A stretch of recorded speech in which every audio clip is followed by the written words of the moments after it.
Ja vás vítam pri dnešnom treťom diele v takomto nádhernom prostredí.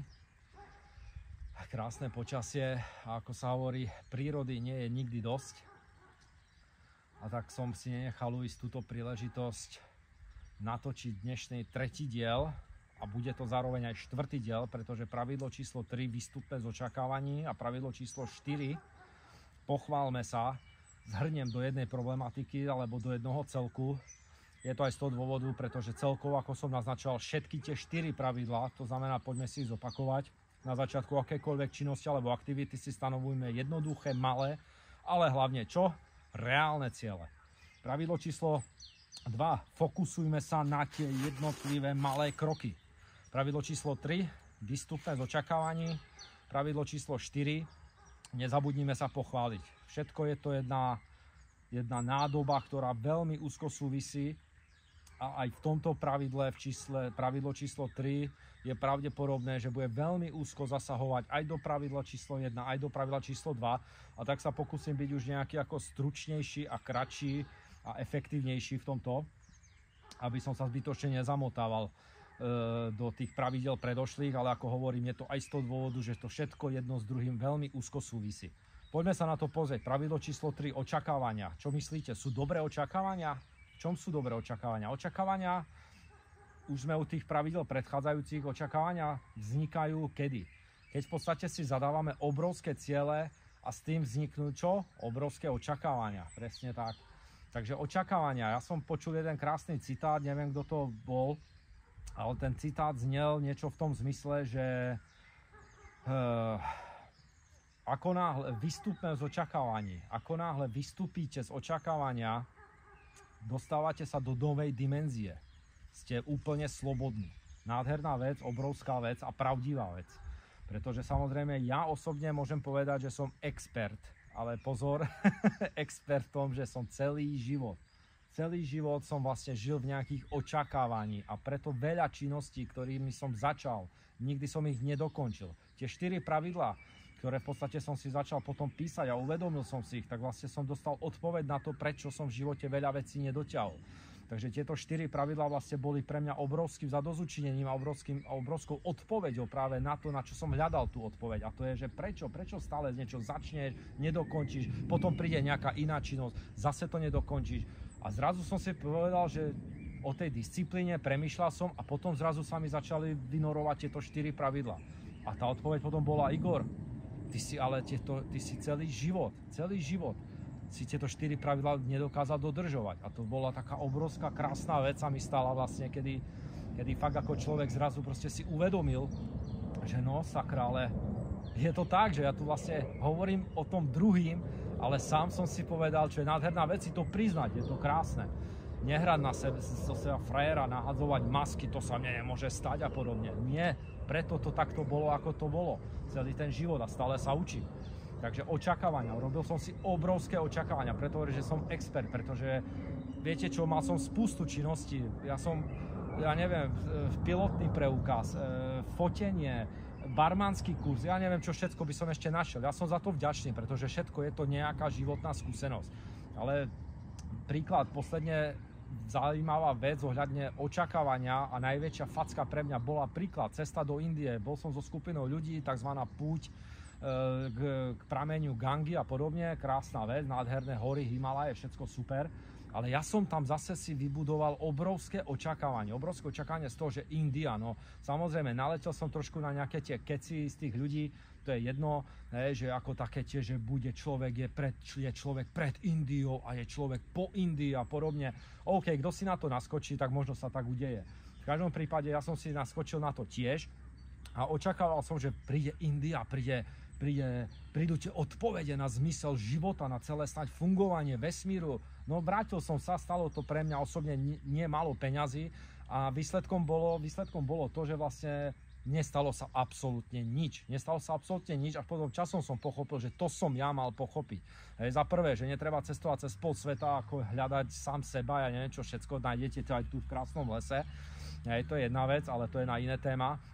Ale druhá vec je, že zase som si naskočil na obrovské očakávanie, že sa tam stane niečo veľké, že zrazu, ja neviem, ráno vstanem a teraz už budem vedieť presne čo so svojím životom naložiť, akú prácu vykonávať, ktorá ma bude baviť, naplňovať, prinášať hojnosť a podobne.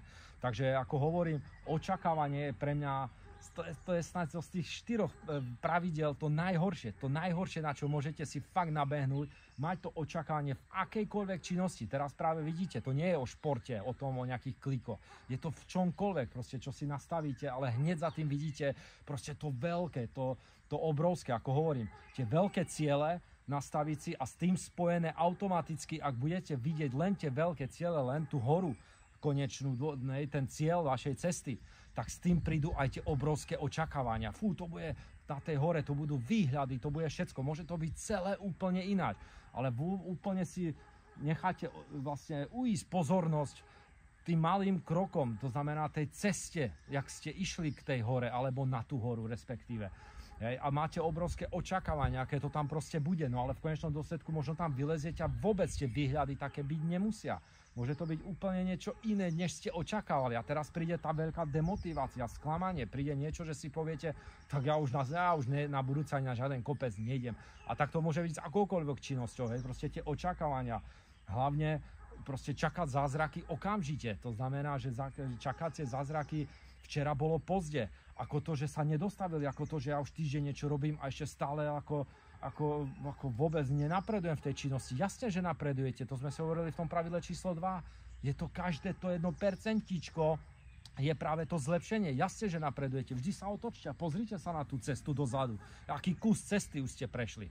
A to je veľmi dôležité. A tým sa hneď dostávam práve k pravidlu číslo 4. A ak sa takto otočíte a vidíte tam tú cestu, ktorú ste už prešli, po tých maličkých krokoch, tak sa pochválte, tak sa nezabudnite pochváliť. Na to som tiež úplne akože super expert, myslím teraz negatívne, pretože som bol na seba niekedy až despotický. Preto samozrejme človek začal nejaké činnosti, možno dosiahol aj nejakých malých úspechov, ja neviem, chcel som začať fotiť, dokonca som bol 2-krát alebo 3-krát aj odtisknutý v časopise.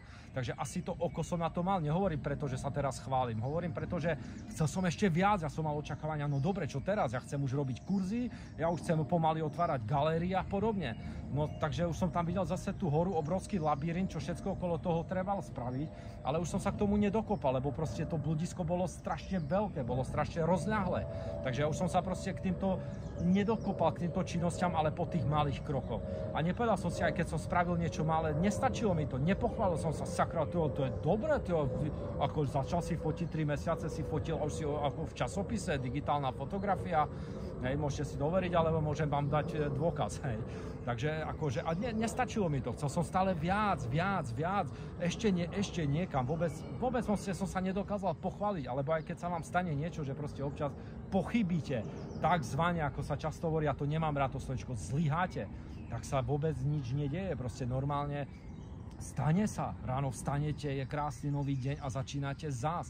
Takže nezabudnite sa pochváliť aj za tie maličké kroky, ktoré spravíte.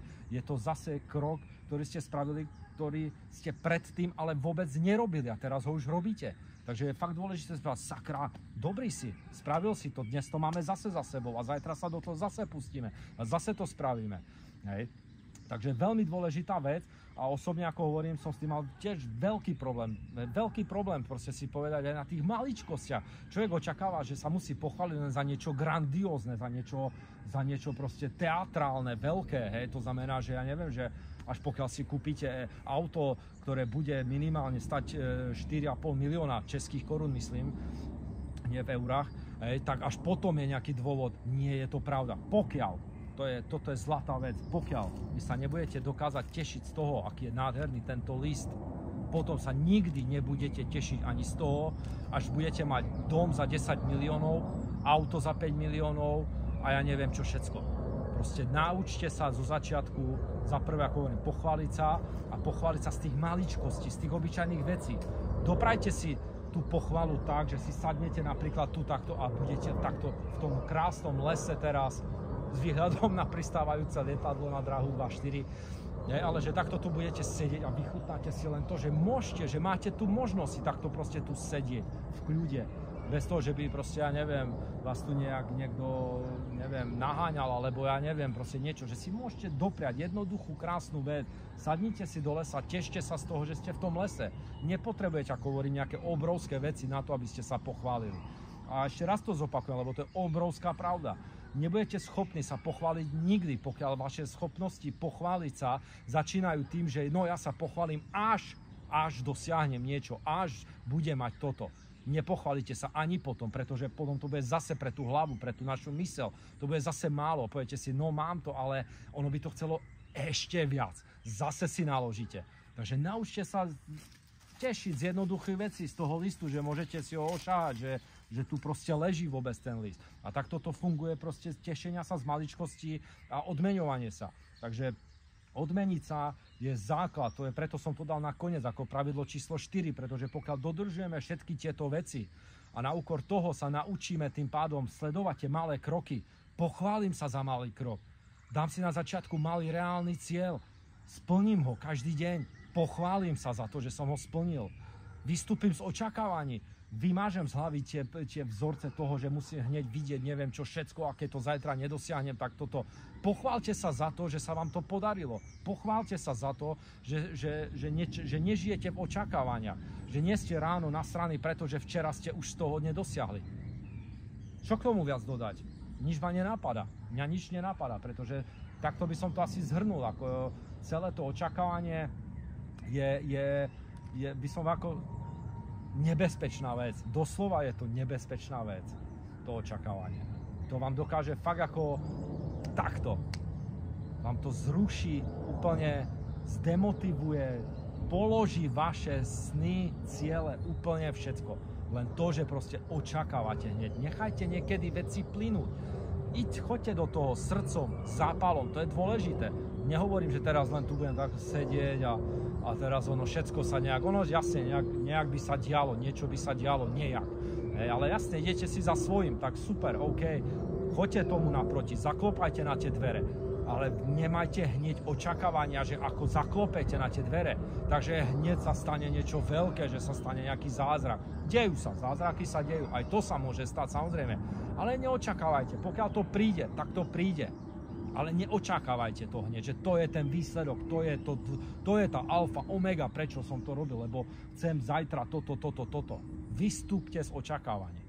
Takto by som uzavrel dnešné téma. Ja vám veľmi pekne ďakujem. Do budúcna určite chystám, napadajú ma spustu tém, ale čo sa týka zdravia, čo sa týka práve takýchto vecí, ako je napríklad naša myseľ versus tá disciplína, ako môže, ako ja som to ukazoval aj v tom videu jednom, myslím, že v druhom diele, ako vlastne to môže tá situácia v hlave sa otočiť celá a tie náboje začnete strieľať proti sebe, už aj keď máte vypestovanú disciplínu pre nejakú tú činnosť a podobne. Takže spustu ďalších témat, vždy niečo skúsim takto nahrať, budem veľmi rád, pokiaľ sa to samozrejme niekomu páči, pokiaľ to samozrejme sa niekomu pomôže, olajkujete mi to, prípadne okomentujete, budem za to vďačný samozrejme. Prajem vám krásny zbytok dňa v tomto prípade, ak to pozeráte nejak v čase napríklad 16:40, alebo krásny začiatok dňa, ak to pozeráte niekedy ráno, alebo dobrú noc, ak to počúvate na dobrú noc a pred spaním. Ešte raz vám veľmi pekne ďakujem, týmto by som uzavrel tieto 4 pravidlá pri budovaní disciplíny a budem sa určite tešiť na ďalšie témata. Ďakujem ešte raz veľmi pekne.